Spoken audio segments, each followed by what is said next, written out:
Okay, you guys are live.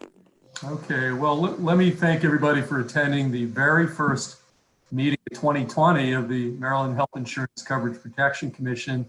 The last few years, these hearings, these briefings have laid a real foundation for some of the cutting edge health insurance related measures we've ended up passing subsequently in the General Assembly. And I think as a direct result of that, and Chair Kelly's on there, we've got representation from the House as well, but I think it's really allowed Maryland to brand itself as a real leader in the country amongst states when it comes to health policy and health insurance. So today we've got some updates on some of the programs we've started, first in the nation and the rest. And I think we've also decided we want to begin a conversation on maybe some new ideas that are topical in light of the pandemic and the fact that we've got millions of Americans who've not only lost their jobs, many of them that are at risk of also losing access to health insurance. And so we've been looking forward to the briefing today. Ground rules, as you know, the meeting today is being recorded and streamed. And so there are, we believe, millions and millions of Americans and worldwide watching this. So be careful what you say. It's being, again, recorded and streamed to the world. The members and the presenters, we're going to ask you that you stay muted unless Delegate Pena-Melnick or I acknowledge you or recognize you, and then you can go on mute. And then finally, and I think most of you by this time are pretty familiar with the Zoom function with the raise hand. If you have a question, take advantage of the raise hand function, and one of us will recognize you and you can throw the question at the presenter. So with that, I'm going to send it back to my co-chair, Delegate Pena-Melnick, to introduce our first panel for today. Thank you. Thank you, Senator Feldman. I want to thank all of you for making the time today. I agree with everything that has been said. I want to also welcome my House colleagues, Delegate Collison and Delegate Resnick, as well as everyone else. I want to thank the staff for putting this together for us and making it easy. As you know, we have a lot to do. We have, what COVID-19 has really shown are the health disparities as well in the Black and Brown community. Out of the 24 jurisdictions, Prince George's County, which is the majority of color county, has the highest number in the entire state, and the zip code with the highest number, 20783, is the immigrant Latino community in the entire state with over 2,800 cases. So we have a lot of work to do, and I look forward to working with you as always, and I'm extremely grateful. So the first panel that we're going to call upon is we're going to get an update on the state reinsurance program, which actually came out of this group. You are the ones responsible and staff for this wonderful policy. And we're going to have an update from Michelle Everly, who's an amazing partner, the executive director of the Maryland Health Benefit Exchange. And then she's going to be followed by Johanna Fabian Marks, who's the director of policy and plan management for the Maryland Health Benefit Exchange. And I believe it's her first time in front of this committee, if I'm not mistaken. So Michelle, why don't you take it away? And thank you so much for being such an amazing partner. Well, thank you very much, co-chairs Feldman and Pena-Melnick. It's just a pleasure to be here to present to you on the really good work that has come out of this commission in terms of the reinsurance program. So something we started 2 years ago in 2018 with the 1332 waiver, and we put it in place, and we've just seen significant results that we'll report to you on over that 2-year period. So as you know, the first year we had a 13% reduction on average of rates, followed by a 10% reduction on average of individual rates. And we are expecting to hear from the Insurance Administration tomorrow or shortly thereafter that we will see another favorable rate season for the individual market. So I am going to just introduce Johanna. As you said, this is her first time before this commission. The exchange is very lucky that we have Johanna in place. She comes to us with not only individual market experience, having worked for the Insurance Administration in Pennsylvania, but also with a lot of Medicaid experience, and she brings plan management credentials and working for Society. So we've just been very fortunate to have her, and she will be giving you the update today on the reinsurance program, and then we will be available to answer any questions after that. So I will turn it over to Johanna. Thanks, Michelle, for that lovely introduction. So we can advance to the next slide. So I'll give a little bit more of an introduction, and then we'll move on into the presentation. And in that presentation, we'll be reviewing what we have seen in the performance of the reinsurance program for 2020. I'll give a brief recap of what the parameters are for the program from 2019 through what we've established for 2021. Then I'll cover the actual and projected costs and funding for the program for the waiver period, which is 2019 through 2023. And then I'll cover a couple other items, carrier accountability reports, which is some additional reporting the carriers will be doing to the exchange, and the remaining activities for 2020 for the program. So I just wanted to quickly, oh, and we can go back to that background slide. Just a quick recap. I know that you all are well familiar with how the reinsurance program functions, but just at a high level, for anyone who could use a refresher, just a reminder that the reinsurance program reduces premiums in the individual market by covering a portion of insurers' claims according to the parameters that the exchange's Board of Trustees sets. So those lower premiums mean that the federal government's costs to subsidize insurance through the premium tax credits for low and middle income people are also lower. So lower premiums equals federal savings, and then the federal government passes those savings, which we often refer to as federal pass-through funding, to the exchange, and we spend it on the reinsurance program, and that's established through our 1332 waiver with the Centers for Medicare and Medicaid Services. And we can move on to the next slide, thanks. So now I'll dive into what we saw in 2020, just to let you guys remind you of the good results we've seen and continue to see with the reinsurance program. As Michelle mentioned, monthly premiums fell an average of 10% for 2020, and that's on top of a 13% decrease for 2019. And we're anticipating an additional decrease for 2021. But as things stand now in 2020, we've got rates have returned to below 2018 levels, which is great. And you can see a chart of the rate changes by year on the left, and on the right, a graph of those rate changes just using a $100 kind of example premium. What would have happened to people's rates if they started off with that $100 in 2014, how that rate would have changed over time.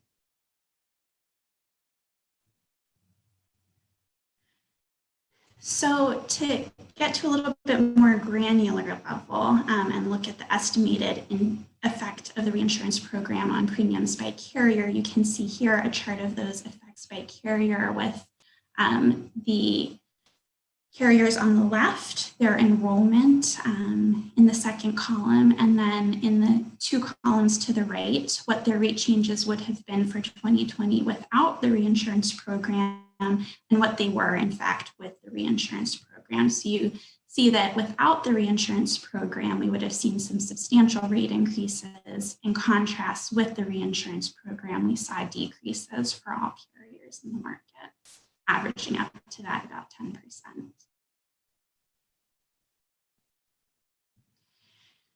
We've also seen a positive impact on the plans that individuals are able to afford. With lower premiums, enrollees on Maryland Health Connection were able to upgrade to higher value plans with lower cost sharing. You make a couple more quick clicks, we'll get some little animation highlighting here on this slide. But gold plans increased, there we go, to 27% for 2020 compared to 2019. So that was quite an increase. And with the gold plan, that means consumers are getting favorable cost sharing, lower deductibles, lower out-of-pocket costs generally. And we can move on, thank you. And we also have a good story to tell on enrollment. So enrollment has continued to rise both at the end of open enrollment for this year, 2020, and also throughout the year as a result of the coronavirus emergency special enrollment period that the exchange opened, as well as the first year of the easy enrollment program. So just looking at the end of open enrollment for 2020, our total individual market enrollment, and that's enrollment both on and off exchange, was up 1% compared to a year earlier to about 215,000.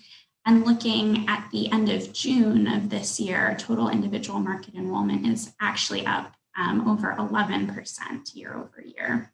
And if we look at just on exchange enrollment through Maryland Health Connection, again, we were at a 4-year high as of the end of open enrollment, and you can see the graph of exchange enrollment on the right.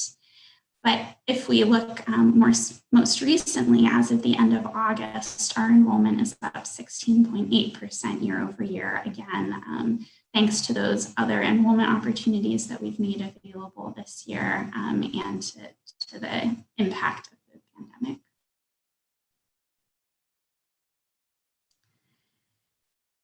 And here we've got just a little retrospective look at what might insurance enrollment have looked like in the absence of the reinsurance program. So we estimate that individual market enrollment would have been 10% lower, and I think that would be, that was before we had any estimates related to COVID. So I think that probably would be lower still, but at least 10% lower. And if you click, we'll get another highlighting on this slide.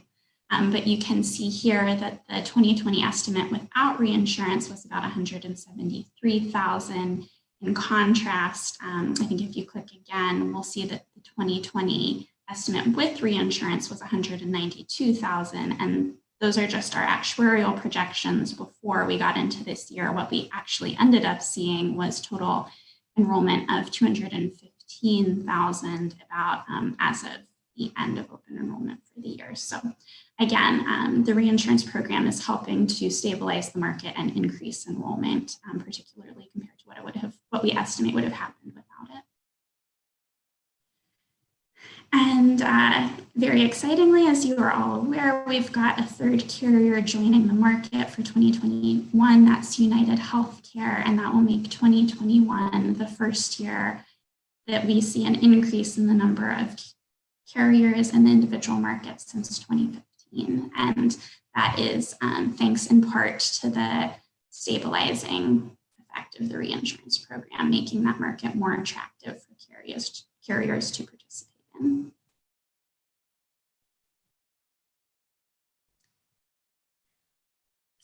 So here I'll just briefly go over what the parameters are for the reinsurance program for 2019 through 2021, and they've been largely the same for those first 3 years of the reinsurance program. These parameters are set by the board. Usually estimated parameters are set in the spring and then they're finalized over the summer. So we finalized those 2021 parameters this summer. So the parameters, as you can see in the chart, have established that the reinsurance program would cover 80% of claims costs between $20,000 and $250,000. So if an individual has more than $20,000 in claims in a year, the reinsurance program will pick up 80% of those costs up to $250,000. And then when the individual has more than $250,000 worth of claims, the carrier is on the hook for 100% of those costs above the cap. We also apply a dampening factor, which is unique to Maryland. This accounts for the interaction of the reinsurance program and the federal risk adjustment program, which is another market stabilization program operated by the federal government that moves money from lower risk carriers to higher risk carriers to help balance premiums and stabilize the market. And so we have a program in Maryland where we account for that impact and try to prevent carriers from getting potential double payments under the reinsurance program and the risk adjustment program. And now to dive into actual and projected costs, funding, and impact of the reinsurance program. So I know there's a lot of data on this slide. It's one of the meatiest slides in the presentation. So you can see across the top, we've got 2019 actual numbers and then estimates for 2020 through 2023. We have the reinsurance cost as the first row. So that came in at about almost $353 million for 2019. That was below our original estimate, which was great. And that caused a reduction in our future estimates when our actuaries reprojected costs for 2020 through 2023. So you can see those costs do grow over the years, increasing each year up to about $478 million estimated in 2023. Again, these are projections, so they're based on the best information we have right now, but they could change as circumstances change. The second row shows federal funding. We received $373 million in 2019 and about $447 million in 2020. Those two numbers are final. Everything else in that 2020 column is an estimate, but according to the federal government's schedule, they do give us the final numbers for the year we are in early in the year. So we already know what our 2020 federal funding is. And then 2021 and the out years are projected amounts that we anticipate getting. And the good news here is that we are anticipating getting more than the cost of the program, which is fairly unique around the country. And I think is really exciting. Again, these are still just projections, so we will see as we go forward if our projections align with the federal government's modeling and what they ultimately give us. But at least in these first 2 years, we're seeing that we are getting more than we anticipated. I will note that for the 2021 through 2023 years, due to the impact of United joining the market, which is not reflected in this federal funding estimate, those federal funding numbers we kind of roughly project will be 20 to 40 million lower than what you see written there. But nevertheless, we still expect that to come in over the actual cost of the program. Below the federal funding, we have the state funding that comes from the initial premium assessment in 2019, and then the 1% assessment that the legislature enacted for 2020 through 2023. And again, those are estimated figures going out. And then you can see that we're targeting a 30% reduction in premiums with the parameters that we anticipate holding for the reinsurance program. And you can see, again, enrollment figures and premium figures for current kind of 2019 and 2020, and then estimated going forward. And you can see we're anticipating a jump in enrollment in 2021 on average compared to this year, thanks to that enrollment growth that we've been seeing throughout the year.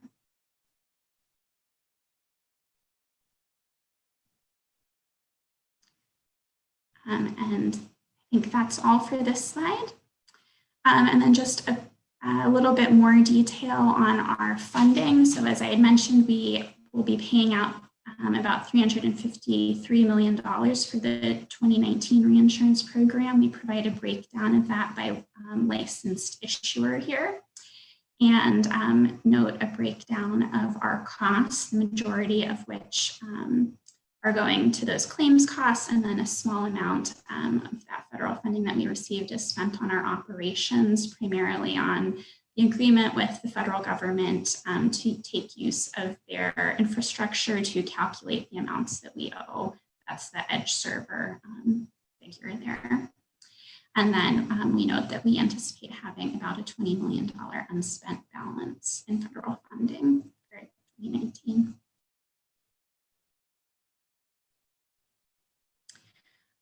Lastly, I'll just mention briefly that for carrier accountability reports, so this is to note that we will be collecting information from the carriers each year, starting this year on October 30th, on their efforts to manage high cost enrollees.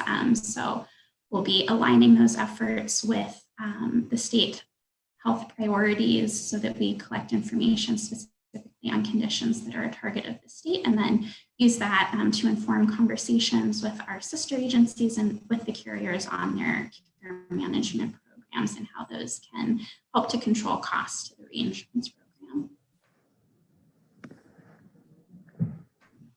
And that's really it. There's some additional information in appendices at the end, but for your reference, but that's the end of the presentation. Thank you. Thank you so much for your presentation. So are there any questions? If there are, will you be so kind? I'm looking at the participant list here. Will you be so kind and raise your hand? Anyone?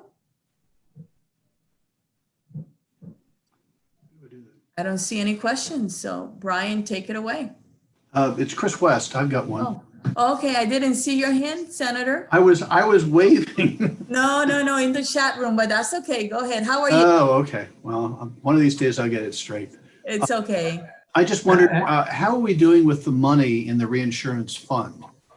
We started funding that because we imposed the same tax on the health insurers as the federal government had. There was at least a 1-year hiatus. The federal government didn't assess the tax, and we did.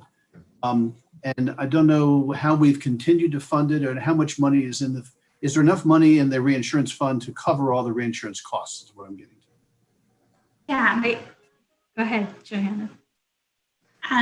If we could go back to that last slide where we had the meat of information on the program costs, that would provide some additional information. I think it's towards the end. But you're correct that the state did enact, there we go, yeah, that's the one. The state did enact a 2.75% tax assessment in 2019, and you can see on the state funding line here, that's reflected in the $326,889,000 figure. So that was the 2.75%.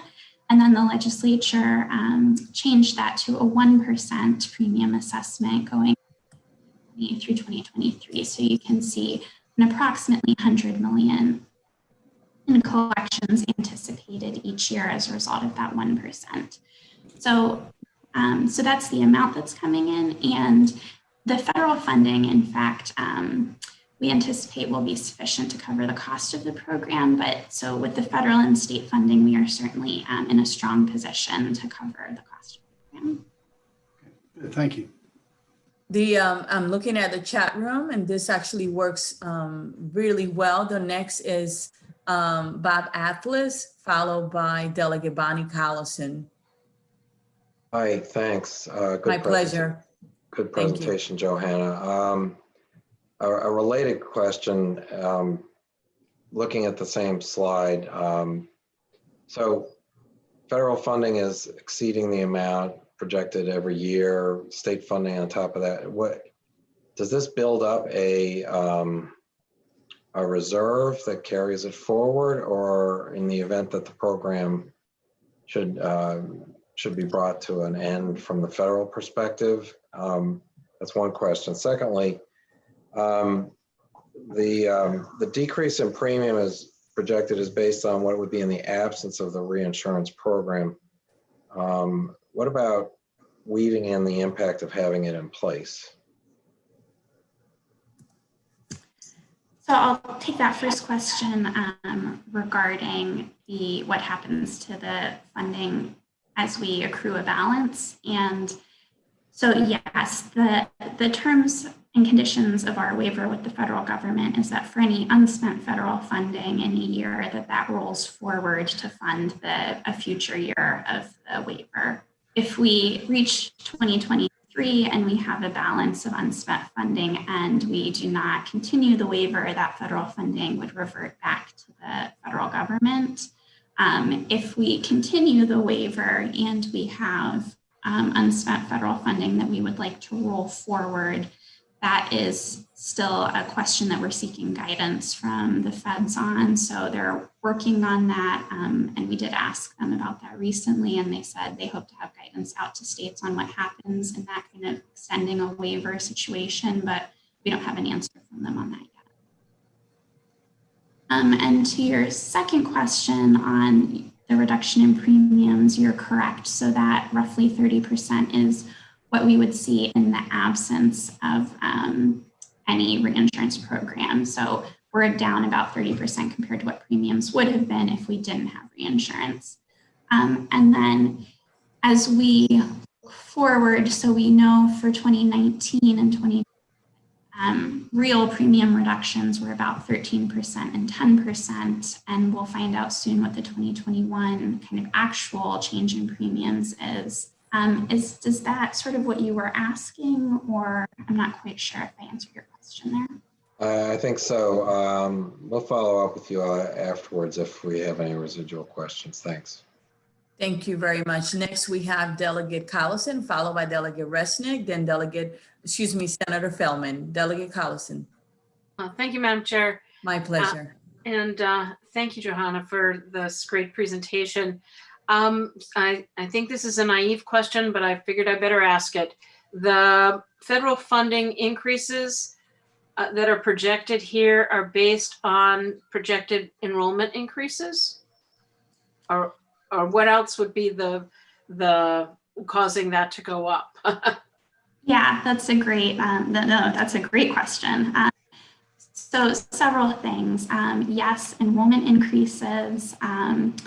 Also, premiums have fallen somewhat more than we initially anticipated with the additional premium decrease that we're expecting this year. So that puts our actual premiums with the reinsurance program below, even further below what we initially estimated they would be compared to no reinsurance program. So that kind of widens the gap and means that we get more savings than we had passed through from the federal government than we had initially expected.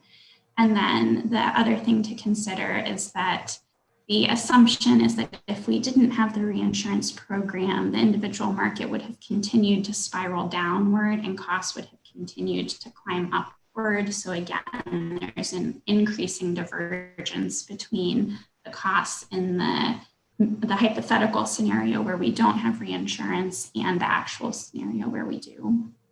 Okay, so those numbers are really calculated based on those three factors that you just described. And then another question I have is the increasing enrollments that we've seen this year. Do you have a sense of what the impact of the longer enrollment periods?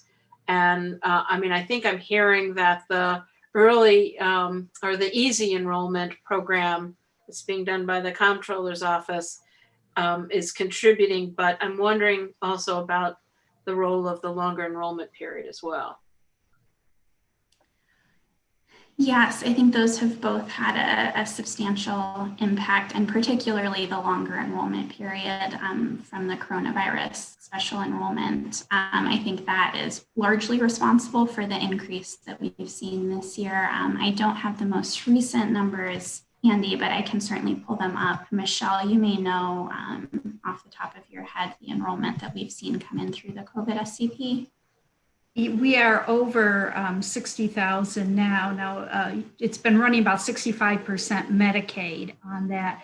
And I will just add that when CMS was looking at the funding for 2020, they did factor in the easy enrollment program and what we anticipated to get from the easy enrollment program. So you can see how that program really helped affect the reinsurance funding.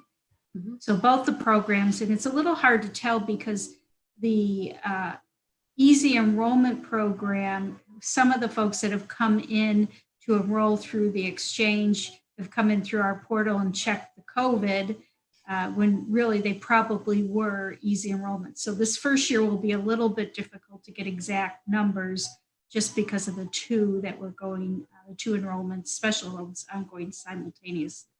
Okay, great. Thank you very much. Next we have, and thank you for your patience, Delegate Resnick, followed by Senator Feldman. Thank you, Madam Chair. My pleasure. Quick question on this. Whenever we have these briefings, we always talk about enrollment and premiums, and those are positive statistics. We like the direction those are going. What we never talk about is deductibles and copays, out-of-pocket costs, and actual plan utilization based on people's ability to afford those costs. So do we know where out-of-pocket costs are with regard to all of these plans across the various metals? And do we know what kind of utilization we are seeing in terms of people actually using their health insurance to go to the doctor to get treatment for various ailments that they haven't treated over the years? I'll take that one, Johanna. Actually, at our board meeting this month, we are going to be doing a deeper dive in terms of the plans and the benefits that are coming forward for 2021. So as you may recall, the exchange introduced value plans, which put caps on deductibles and also offered more services pre-deductible. And the carriers have been really good partners as we move forward with the value plans and offering things such as generic drugs at no cost or pre-deductible. And we're talking about some other things that are in line with the state public health initiatives around that as well. So we're very, very much looking at, when we do the plan certification standards, how those align with getting more care for less cost into each Marylander's portfolio, so they can go to their doctors and get primary care visits and get the drugs that they need. So that's an ongoing effort. And the second part of that question, which now I forget the second part of the question. So if I could just clarify what you just said, we don't currently track deductibles and what's happening with deductibles vis-a-vis enrollment and whether or not people are actually utilizing the health insurance based on out-of-pocket costs. We do. And we've seen in that slide that Johanna showed where you saw that increase to the gold plans. That was a specific effort that we did through all of our outreach with our consumer assistance workers, with our call center, to really encourage consumers to look at buying up to a gold plan, because the cost variation in the premium was so small that what it allowed consumers to do is save about $300 or $3,000 a year on their out-of-pocket costs, because they would be paying a much lower deductible.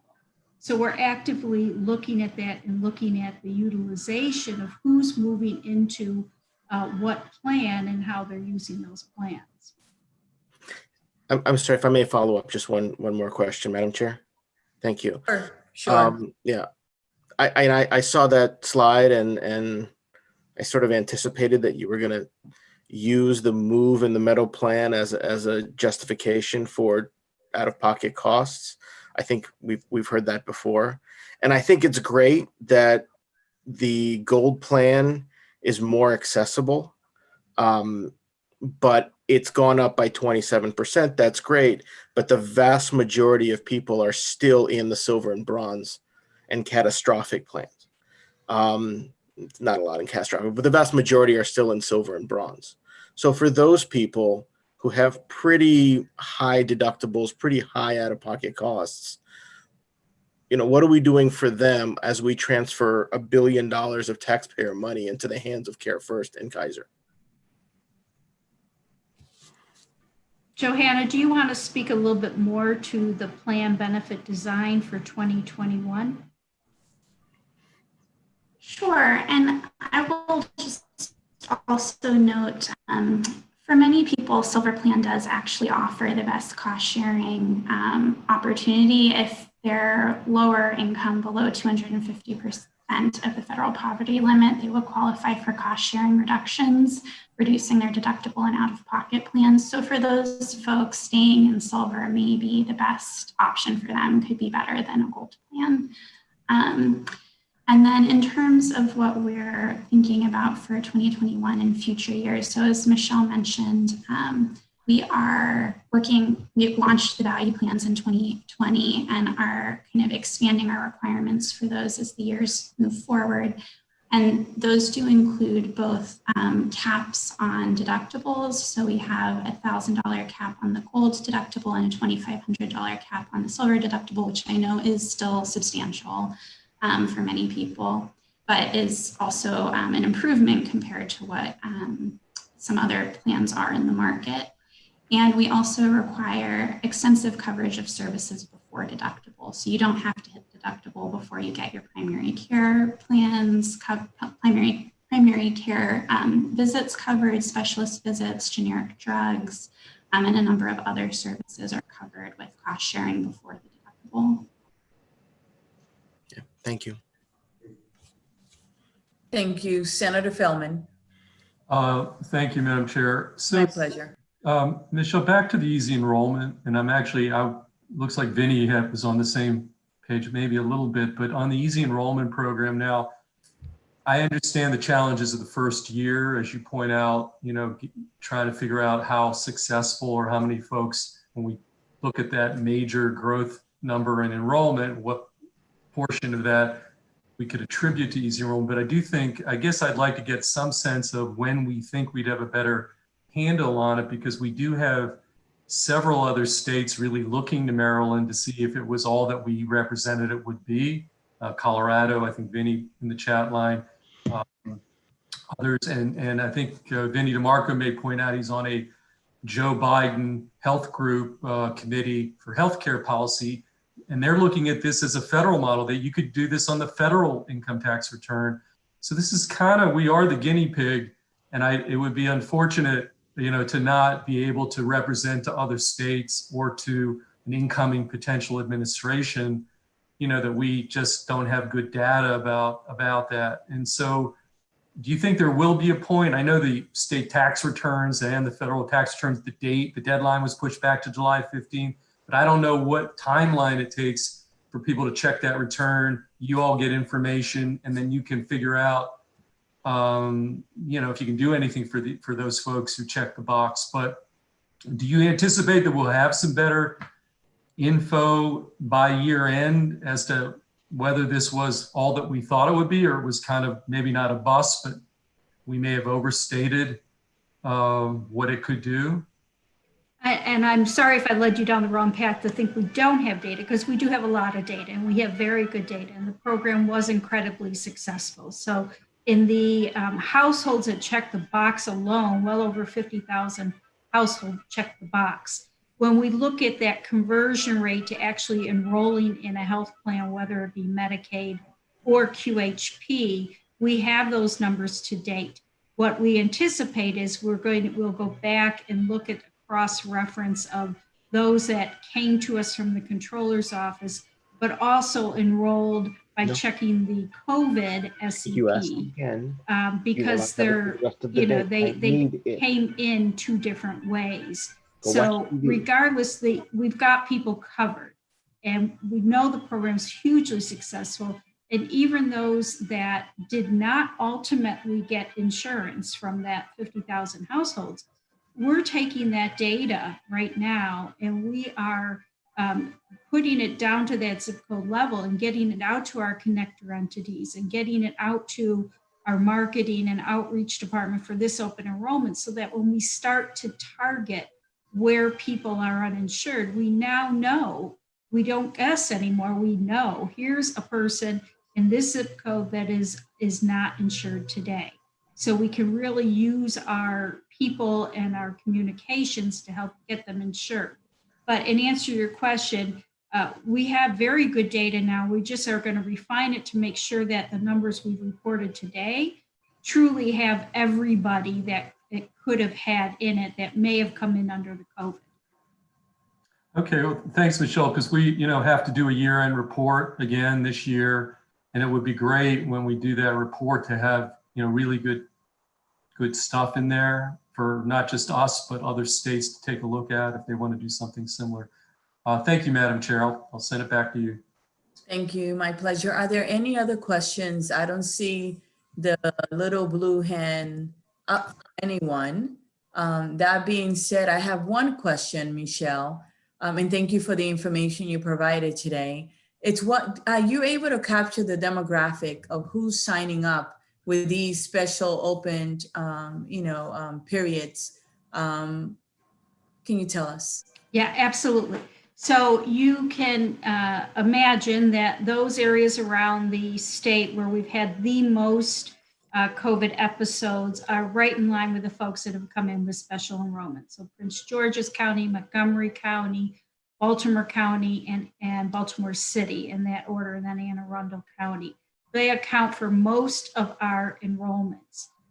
We do, when it gets to ethnicity, because it's a voluntary data element that we capture, it's not mandatory, but we do see, especially in the COVID, in the easy enrollment, what was really remarkable for us is that it was a larger percentage of our Black community. So that was telling us that we're really getting that information to where it needs to be. So the top two were, well, in the top three, Black, white, Hispanic, and then others usually right up there is one or two. But because again, it's a voluntary measure, other is usually up significant because folks are not self-reporting. So we have tracked it by age group. What we're finding is, which is really good for the COVID SEP, is about 34% of those that enrolled have been between age of 18 and age 34. So that's particularly important for the private commercial marketplace, because we're seeing, again, that younger population come in, which is what we want. And the message of everybody needs health insurance has finally resonated as we've been in a pandemic. So we have captured it as many ways that we can report that out. In fact, I think there's a report either has gone out or will shortly, go out with that information. Thank you so much. If you can make sure that our staff gets that, that would be great. And thank you so much for presenting today. We appreciate the work you do. You are a true partner, very transparent, and we're very grateful. Senator Feldman, it's all yours. Okay, fantastic. And just a reminder to mute yourself if you're not talking. Michelle, I don't know who, somebody had music on back there, but okay, so we talked about reinsurance and how successful the reinsurance program has been in our state, but we do have the issue of funding that beyond where the current funding source will leave us. And so we did think it was important to have a conversation or a presentation on funding the state share of the reinsurance program moving forward beyond what we've currently provided. And so Jennifer, where is Jennifer? Jennifer, you are crack whip principal analyst on this very topic, is going to give us that topic, which again, I think is very important moving forward. Jennifer, it's all yours. Okay.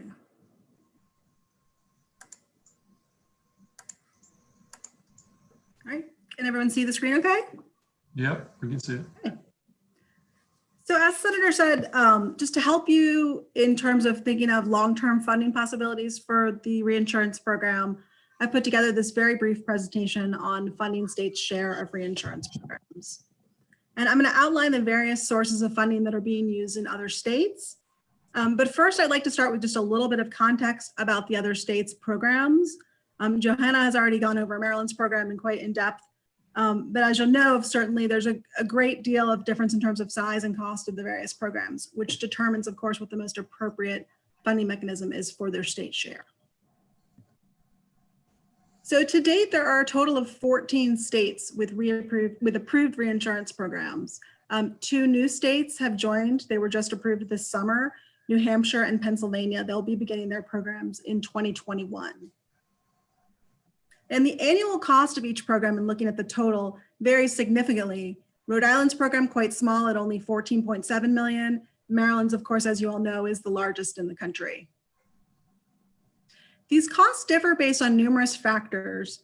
Enrollment obviously being a key driver, The attachment point cap and coinsurance rate, Joanna explained where Maryland falls on those. They range quite considerably between different states in terms of which claims are covered and at what percentage. And also the amount of available federal pass-through funding that's available to the states is obviously quite critical. Rhode Island only gets about 5.2 million. Maryland, as you saw from the previous presentation, gets a very substantial 447 million.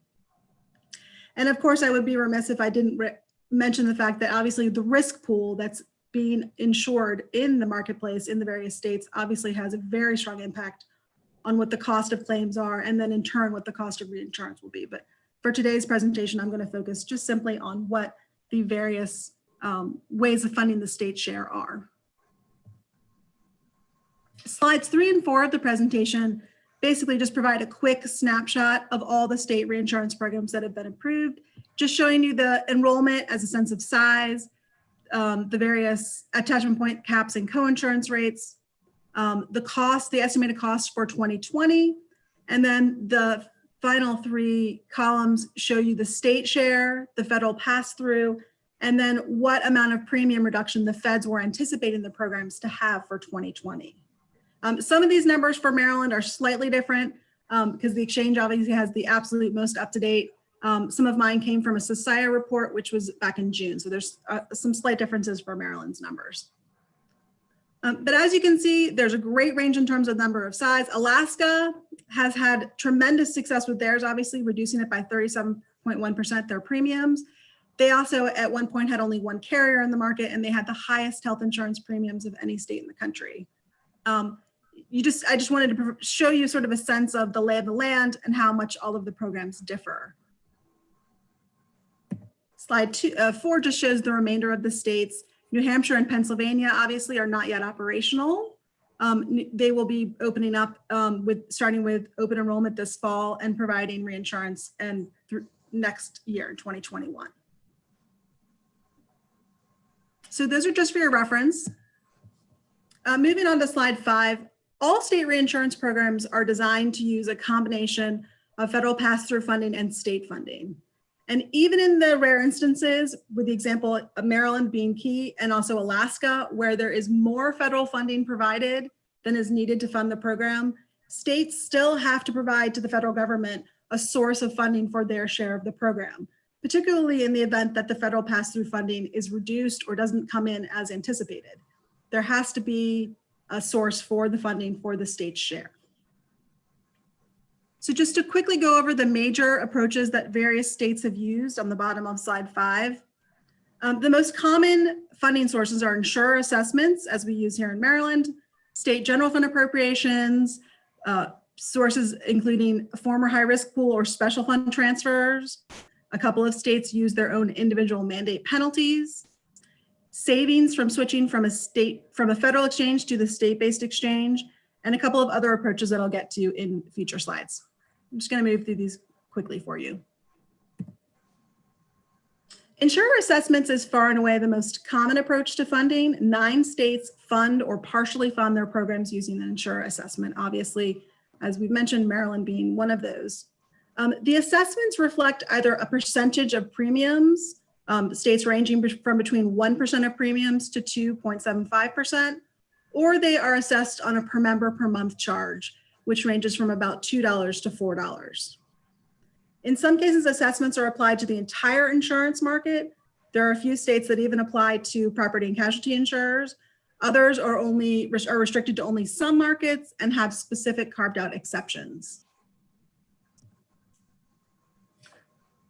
Breaking these down by state, in Alaska, they have an existing assessment on all insurers, including home and auto, which was going to their general fund.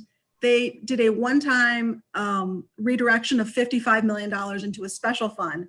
And they have, because of the significant amount of federal pass-through funding that they've received, they have actually essentially not touched much of this money in their special fund that they have created from the assessment or redirected from the assessment. In Colorado, a portion of their funding comes from a premium assessment on nonprofit and for-profit carriers with a slight differential in the rate that is assessed. Delaware actually modeled their assessment after what Maryland had done. They use a health insurer fee. to 0.75% in the years in which the feds don't collect the fee and 1% in years in which they do. In Maine, a portion of their state costs come from an assessment of $4 per member per month for all health insurance markets. They specifically carve out state and federal employees from that assessment. And their language in their authorizing statute for their program allows them to do an optional assessment of up to $2 per member per month in the event that there are any net losses or there's a deficit in the program.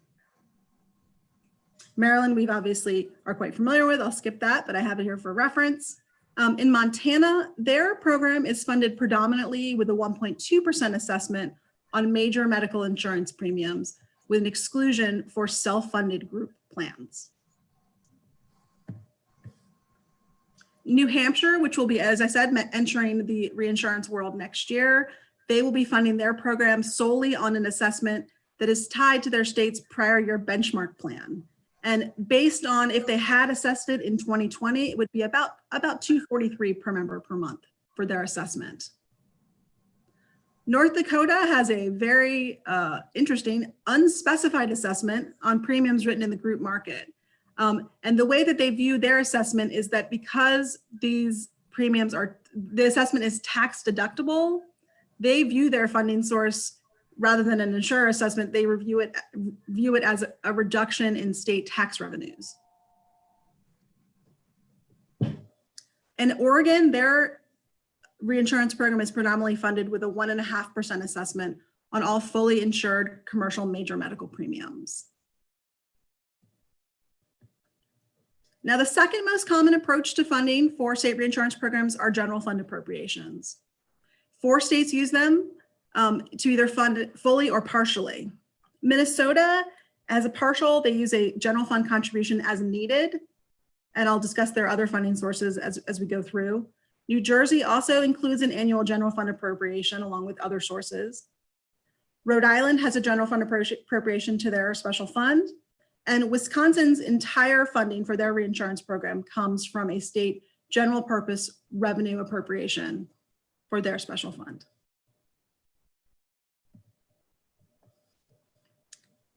Now, 2 states take an approach of funding their reinsurance programs with funds from their former high-risk pools or other special funds. This was a source of funding for the exchange when it was originally created, using money that was left over from the state's high-risk pool. Minnesota, in combination with the general fund appropriation, gets its state share from funds that were remaining from its former high-risk pool, as well as funds from the State Healthcare Access Fund, which itself includes a provider tax on hospitals and other providers. And in Oregon, in addition to their insurer assessment, they used one-time only transfers, including excess balance from 2 programs, the Oregon Health Insurance Exchange account and the remaining balance in their Oregon Medical Insurance Pool account, which was their former high-risk pool. Now, this is an issue that we have discussed at previous commission meetings. There are 2 states that have reinsurance programs and also have state individual mandates. Both of those states use the revenues from their individual mandate penalties to help fund a portion of their reinsurance programs. New Jersey, in addition to its general fund appropriation, uses about $90 to $100 million annually from its mandate penalty, which is the same essentially as the federal penalty when it was in place. Rhode Island, I mentioned, was a very small program, but they will be funding almost their entire program using their state individual mandate, which just took effect in 2020. So it's unclear exactly what the full revenue amount will be for the state. And moving on to slide 13, this is a slightly more unusual funding source, which obviously would not be available to Maryland, but I'll mention it nonetheless. As of 2020, 32 of the states with health insurance exchange have federally facilitated health insurance exchanges. 6 of them have state-based exchanges on the federal platform, and 13 of them have state-based exchanges. Like Maryland, we have a state-based exchange. So those 6 states that have state-based exchanges on the federal platform must pay a user fee of between 2.5% and 3% of premiums in order to use the federal platform, which provides them with information technology, call center, eligibility, and enrollment functions. 2 of these states, New Jersey and Pennsylvania, have decided that they will leave the federal platform in 2020 in order to run their own state-based exchange. And they plan to use the net savings of running their own exchange compared to paying the federal user fees to fund a portion of their reinsurance programs. New Jersey is anticipating net savings of about 35 million. However, they're not necessarily planning to use it for their reinsurance program, the underlying cost of their reinsurance program, but rather to layer on an additional subsidy for individuals and families with incomes up to 400% of poverty. Those are the same group of people who currently can receive an advanced premium tax credit, but this would layer on an additional state subsidy beginning in 2021. Pennsylvania, which will be joining in the reinsurance world next year, they will be using predominantly this net savings. They're estimating about $50 million annually. They have quite a big exchange, a large enrollment on their exchange. So they will be saving quite a bit in reduced user fees compared with running their own exchange. And these last few slides are just a couple of other funding mechanisms that were much less common, but I will mention them nonetheless. In Colorado, in addition to their insurer assessment, they use a temporary special assessment fee on hospitals to generate about $40 million. They also redirected insurance premium tax revenues, $15 million in 2020. And then going forward, that is intended to be the sole source of funding for their program, starting in 2024. The idea being that the increase in insurance premium tax revenues over the first year of the reinsurance program, the difference between those two would be redirected to the reinsurance program to be its sole source of state funding. And in Maine, in addition to insurer assessments, Maine has a hybrid reinsurance program, not quite the same as a traditional program that we have in Maryland. They get some state funding from reinsurance premiums paid by insurers. So there are certain policies for certain high risk folks that must be ceded over to the reinsurance program. And then with those, 90% of the premiums are given over to the exchange. And then insurers can also choose in Maine for other enrollees that are not necessarily mandatory. They can choose on a discretionary basis to cede over policies to the exchange. And with that ceding of the policy comes 90% of the premiums, which helps to pay for Maine's program. So that essentially is a very high level, quick overview of how other states have been funding their share. As I said, all states are required to have a funding source, regardless of whether or not they will need it, given the amount of federal pass-through funding that comes through. But as you can see, and Johanna mentioned earlier, a lot of states are still paying a relatively significant share, Alaska and Maryland really being the only states where there's a significant amount of federal pass-through funding, enough of which to cover the program for the whole year. Okay, Jennifer, thank you very much. I thought that was excellent.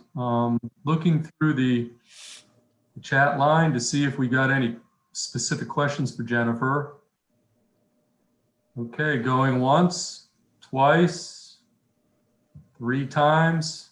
I don't see anybody with their hand on the, at least on the chat line. Okay, well, with that, thank you, Jennifer. We're going to now proceed to the next panel. And this is a topic that I'm really happy we got on here, because I said at the outset, you know, with the pandemic, we've got millions of Americans who've lost health insurance. And in Maryland, we've got hundreds of thousands. Well, let me just say have lost their jobs. And in Maryland, we've got hundreds of thousands of new folks without a job as well. And in this country, at least, we have an employment-based system from where most people get their health insurance. So if you lose your job, you are at high risk of also losing your health insurance. And so there was some reports done this year by Families USA, and we've got Stan Dorn from Families USA. And some of those reports went viral in the New York Times. If you Google it, you'll see there's been a lot. Kaiser did a study. I mean, there's really a lot out there about this interplay between losing your job and potentially losing your health insurance. And so some states have actually come up with some ideas of linking the two concepts in a way that I think is pretty interesting. So on that very topic, And again, I'll just say that we were the first in the country with easy enrollment. And this idea of checking a box when you're applying for unemployment insurance sort of intuitively makes a lot of sense. And we have states that have actually done just that. And so we have a panel. I'm going to start with Stan Dorn, followed by Michael Harrison. And Stan, are you there? And then we've got several other panels that I think Delegate Pena-Melnick will introduce, or several other members or participants on this panel on this subject after both Stan and Michael are done. And so, Stan, are you? I don't see. I sure am. Sure, okay. I'm ready to go. Okay, with that lead in, why don't you take it away about this link between, again, losing your job and then potentially losing your health insurance, and what some states have done to link the two concepts together. Thank you very much, Senator Feldman and Madam Co-Chair, Delegate Pena-Melnick, and other distinguished members of the Commission. It's really a pleasure to be with you all. I'm here on behalf of Families USA, but I'm also a proud Maryland resident. And what you all have been doing in the last couple of years is just really jaw-dropping in terms of the innovation, the smart, practical policies that have made a difference for Marylanders all around the state. So it's really an honor to be with you today. I'm going to focus on the question of how do we get laid-off workers in Maryland and their families who become uninsured into health coverage using what we've learned from easy enrollment and other strategies as well. Next slide, please. And I'm going to be, my jumping off point is a letter that the Maryland Citizens Health Initiative sent to the governor in April, talking about the importance of getting the resources we need to cover these folks. So the Census Bureau, as of July, gave some rough estimates of uninsured adults in Maryland. They didn't portray uninsured children, unfortunately, but even in terms of adults, it's pretty striking. A third of all uninsured adults in Maryland receive unemployment insurance. So if we can reach those folks, we'll reach a lot of them. But altogether, 80% either lost a job or had somebody in their household who suffered reduced earnings, maybe fewer hours, less pay. Picking up on Delegate Pena-Melnick's comment about disparities in equity, the majority of uninsured adults, according to the Census Bureau data, are people of color. The vast majority have not had a college degree. They're working class folks. And most of them, even before the pandemic, earned less than $50,000 a year. So it's a group that could really use some help. Next slide, please. And the unfortunate story of laid-off workers and their families, it's been very hard for our country to reach them effectively. So in 2002, the TRADE Act provided assistance to trade displaced workers, health coverage tax credits, and take-up was less than 21%. That was the max 10 to 20%, basically. 2009, Congress provided COBRA subsidies that the official evaluation reported had no statistically significant impact on coverage. And even the Affordable Care Act, which is much, much more generous than these earlier programs, less than 15% of people who lose their jobs and lose employer-based coverage and qualify for a special enrollment period actually sign up for insurance. The remainder are uninsured for a brief period or a longer period. So we've had great trouble as a country reaching these folks. Now, why is that? Next slide, please. When you lose your job, it is a gut punch for a lot of people. It's traumatizing. The research shows high levels of anxiety, depression, even grief. When people lose their jobs, unless they have serious health problems, the top priority is not health insurance.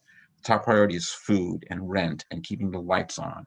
And, you know, given how overwhelming it is to lose your job and try to get unemployment insurance or SNAP or find a new job, most people just don't have the bandwidth to learn about new health insurance programs and fill out the necessary paperwork. Next slide, please. So we have had a few successes in our country in providing health insurance to laid-off workers and their families. One took place in the context of a generally failed program, health coverage tax credits, which, as I mentioned a moment ago, reached 10 to 20% of eligible people in places where either unions or state agencies just took the bull by the horns and filled out paperwork for people and were authorized to be proactive problem solvers and figured out the complications for these overwhelmed, laid off workers, participation rates rose from 10 to 20% to more than 50%. Substantial impact. And this year, we've seen some remarkable work coming out of the state of Kentucky. So what Kentucky has done this year is the Unemployment Insurance Agency gives the Medicaid agency the contact information for unemployment insurance claimants. And then that's it. The Unemployment Insurance Agency's out.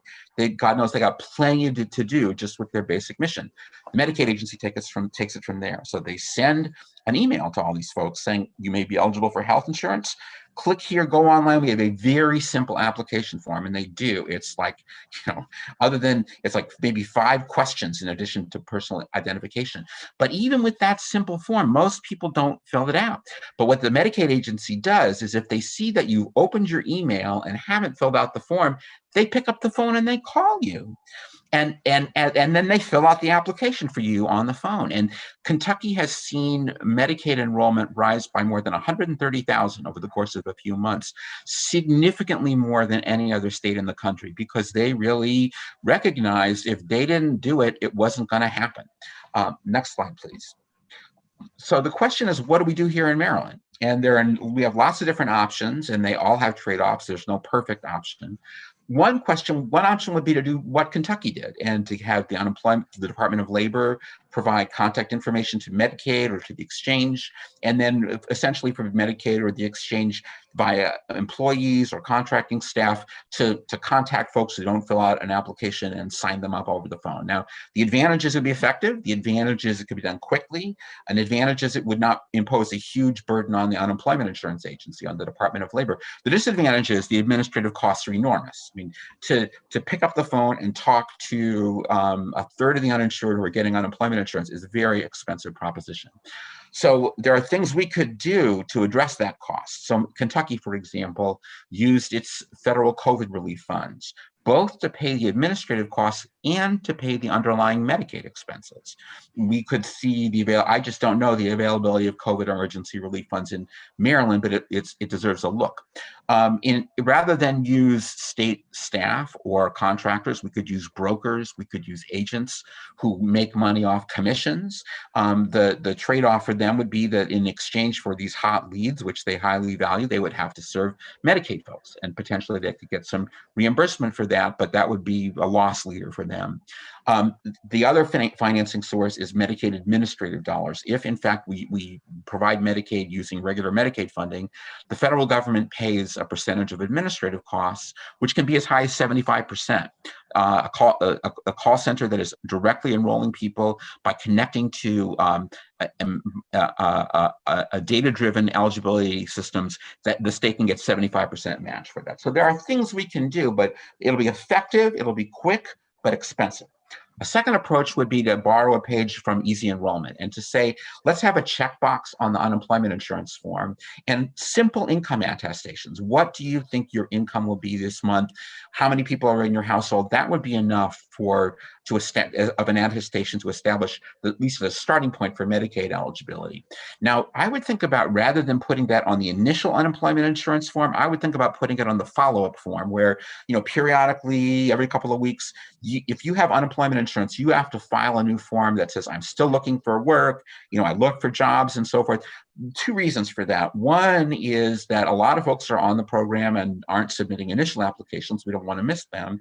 And 2, after the initial shock of job loss wears off, that may be a more opportune time to help people think about unemployment insurance. So the health administrative costs there would be some, but nowhere near as expensive as a Kentucky style approach. It could well be effective. The disadvantages are that there would be much more work involved from the Department of Labor. They'd have to modify their forms.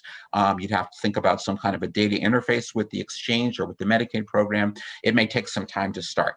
but it has a lot of promise, I think. A third approach, because I mean, in particular, because we're not dealing with the tax system anymore, it's a new ball game, and we can do some really good things. And I know the exchange has said some really smart thinking they've done on the subject. Third approach would be to, while UI applicants, claimants are on hold, to give them a chance to push a button and be connected to somebody who can sign them up for health insurance, either right then and there or by leaving contact information. Now, on the subject of contact information, there is an off-the-shelf commercial software package called On Demand that the California Exchange uses very effectively, I think, where they build themselves as Uber for health insurance, where if you sign up as a broker or a navigator, application assister, you're given a name, you have a certain amount of time to reach that person. If you don't, the call goes to the next person, and they guarantee to the consumer within X minutes of providing your information, you will be contacted by an expert who will sign you up for coverage. That's something to think about in that context. The final option is to provide information, which is to say, hey, folks, you get unemployment insurance, you may qualify for health coverage, sign up here. And that is more than a lot of states do. And that is what we are doing already in the state. And we should be proud of that. The administrative costs for the health agency are low. We're leveraging the existing application infrastructure. There's not much work required of DLL. But the concern is that information alone may not move the dial for people who are overwhelmed and dealing with job loss. Now, we can still test the different kinds of things. The exchange has, the brilliant staff that we have in the state has all kinds of great ideas about doing randomized controlled trials. We can try different messages, different communications vehicles. We could think about having the UI claimant provide contact information via the on-demand feature instead of just throwing them into the soup and saying, here's the exchange website, figure it out. So there are things we can do to make it better, but we'd be starting from a more challenging place. Next slide, please. So I think everybody in this group knows if you build it, they may come. Probably not. It's not enough just to build it. You got to tell people about it. And we're doing that, but it's often not enough just to tell people about it. You got to help them sign up, particularly with a group of people that we're concerned about, folks who've lost their jobs and lost their health insurance. And we at Families USA are so excited to be working with this crew of cutting edge state policymakers and thinking through how we can do things better than any state has done before.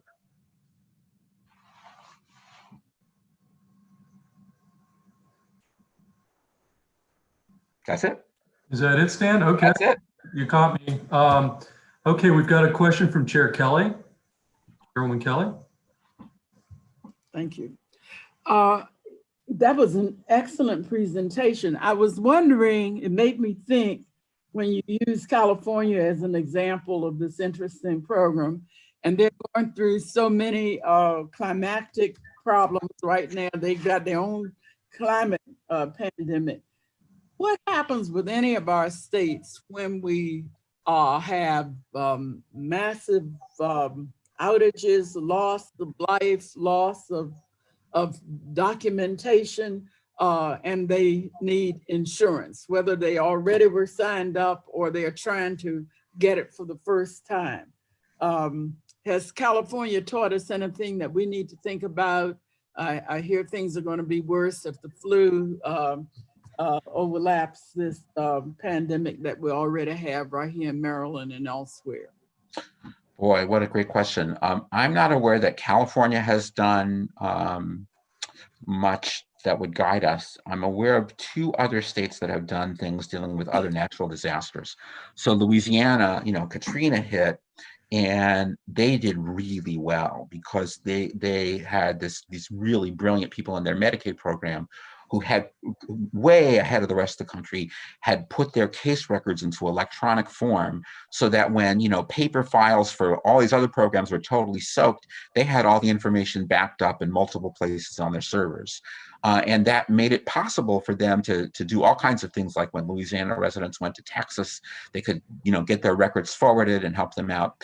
A very different approach took place with New York. I think it was after Hurricane Sandy. It was a natural disaster that hit there, where they're just like, they didn't have access to records. And they did this disaster Medicaid program where basically they took people's word for it. And they said, tell us what your income is, tell us what your situation is, we'll grant you Medicaid. Eventually, when the lights come back on and we get the data, we're going to see. But they found, people were not, the amount of cheating and was minimal, and they were able to really effectively help their people.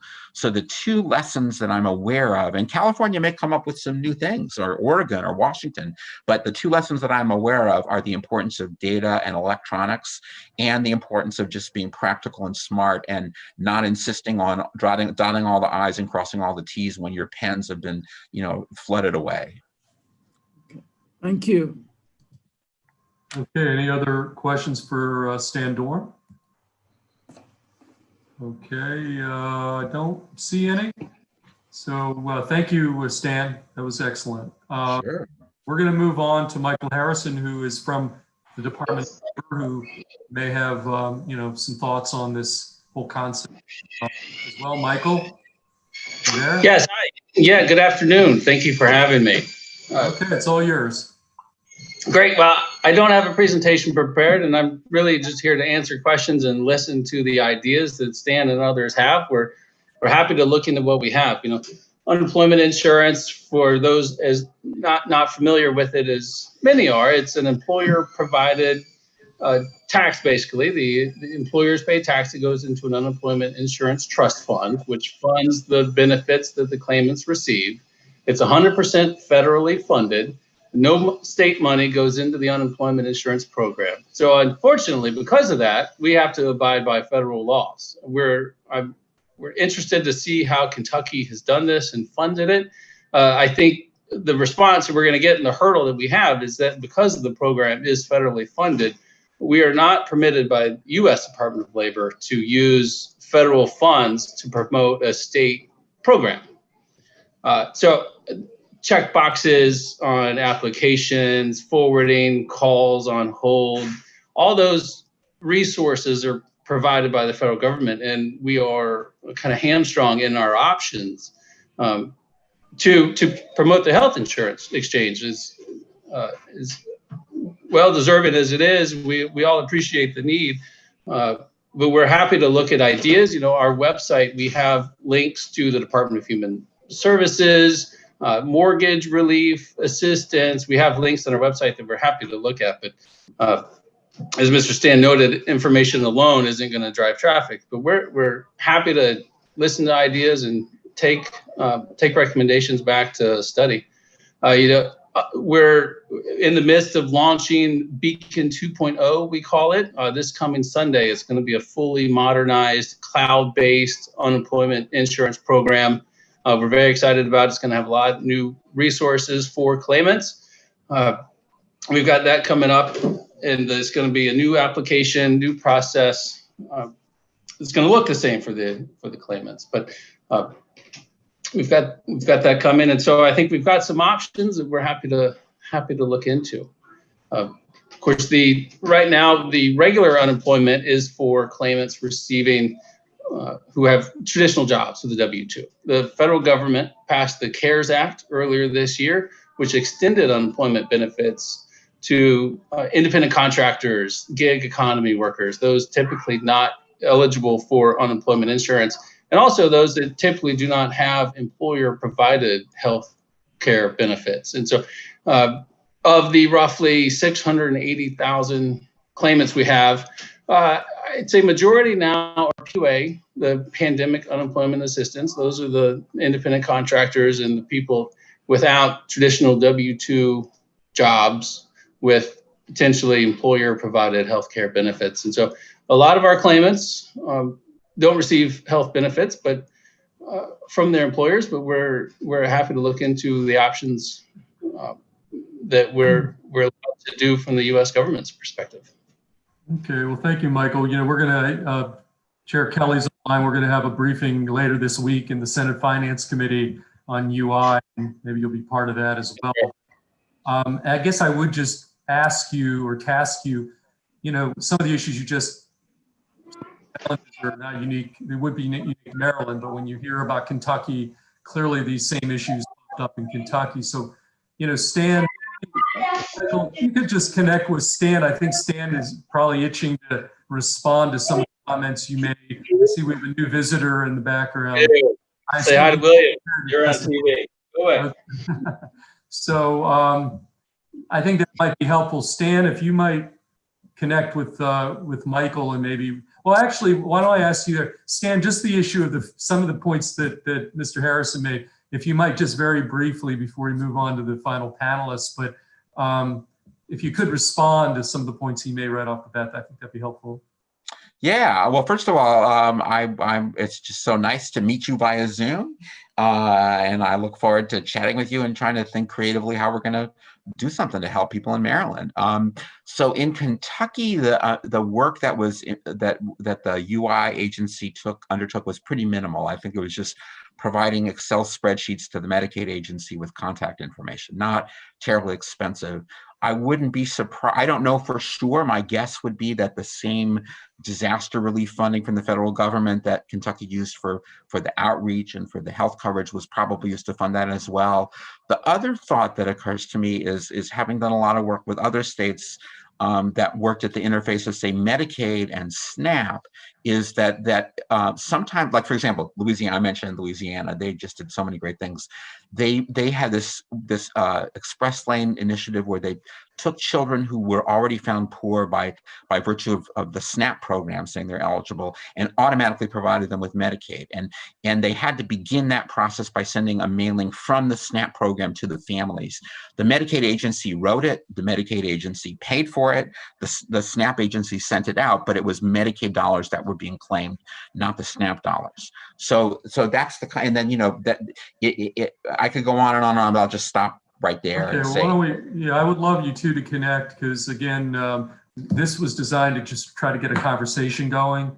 And, you know, if we can facilitate that between now and January, I think that would be excellent. So I'm looking to see if anybody else had any questions for either, again, Stan Dorn or for Michael Harrison from DLL. Don't see any. Chair Pena-Melnick, I'm sending it back your way for the final few witnesses, couple of witnesses here. Okay. Thank you, Senator. So next we have Michelle Everly and Johanna Fabian Marks. Michelle? Thank you. Thank you, Delegate Pena-Melnick. And we don't have a presentation either. However, I will say that we have a longstanding, very good relationship with the Department of Labor. And we've been working with the Department of Labor on getting information about health insurance to their claimants before the whole COVID hit. So we connect with them when they go out to businesses, say they're doing a layoff. We provide people there to help get people insured and get information about insurance. We provide, I think our link is on your website, and we also provide flyers that go out in materials they mail, information in the letters that they sent out. So we do have a lot of interface already. One of the things that we are working with Department of Labor on is getting some what we call MABS income data. So there is something that we have been working on for several years to get some connectivity. And that's something that, again, we can continue to pursue with the Department of Labor of how we could help get information out. I love the idea of the connecting people to someone that can help them get insured. Some of the challenges around that are, if we look at our producer community, which, you know, we've talked for years at the exchange of having a more robust preferred producer program. Some of the challenge around that is that Medicaid, there are rules in Medicaid around who can actually help a Medicaid person apply for coverage. So those are just some of the details that have to be worked out. But I think between, as Stan said, with Medicaid funding that's available and with the technologies that are available and the willingness among other the state agencies, that certainly, you know, it's something that we should spend more time exploring. How can we reach more people? Because our goal is to make sure that all Marylanders have health coverage. Thank you. Any other comments? Michelle from the department? Johanna? No? Wonderful. So You know, the whole idea here is basically, as we are, I know a lot of my colleagues can attest to this, getting a lot of calls in our office, right? And people that are now without work. And what I tell them is that you apply for social services, that you call 211, that you go to a food bank, that you apply for your rental assistance, and that you look at the city where you live for rental assistance. You know, so you go through all these programs, and this is a good way, and I thank Senator Feldman and Stan for bringing this topic forward, and Vinny, that this is a good, you know, way to, again, figure out who needs that help, right? And they're already being in touch with your office and to be able to connect. So thank you for having the discussion. We really appreciate it. Senator Feldman. Yeah, just very quickly, you know, a lot of people think, because there's a lot of talk about Medicaid here, and when you lose your job, people will say, well, what about COBRA? You're eligible for COBRA. And I think what I've heard is, you know, from talking to Stan and Vinny about this subject, you know, there's this category of folks who are not safety net, Medicaid covers those, but there's people right above that COBRA is too expensive. There's a whole category of folks when they lose their job that can't afford to take advantage of COBRA. And so this, what we're talking about is that group, I think to some extent, who aren't protected by the traditional safety net. So I just want to make that point. If I may, Senator Feldman, I understand that Mr. DeMarco has a question or a comment. Okay. Yes, thank you, Madam Chair, and thank you both chairs for having this discussion, and Stan for the great presentation. I would just like to urge that this topic be a key part of the Commission's final report this year, to really look at what Stan has laid out, and working closely with the exchange and the Labor Department, come up with a proposal, or encourage that a proposal be established to get as much done as we can to find people who are uninsured, who get unemployed, and get them health insurance. And thanks again to the exchange for the great work on easy enrollment. And if we could do the same thing here, that would be really, really helpful. So I just urge that this topic be a major part of the Commission's report. Thank you very much. And if, just to make it clear, you know, usually this topic actually in the House goes to Economic Matters. So we are discussing it because it's health related and we want to get people covered. But anything we do moving forward, we have to work with our chair in Economic Matters and our counterpart in the Senate, just to be respectful. Senator Feldman. No, I'm good. And the only thing I would point out is this can be done without actual legislation. Like, we can use the bully pulpit to talk about this.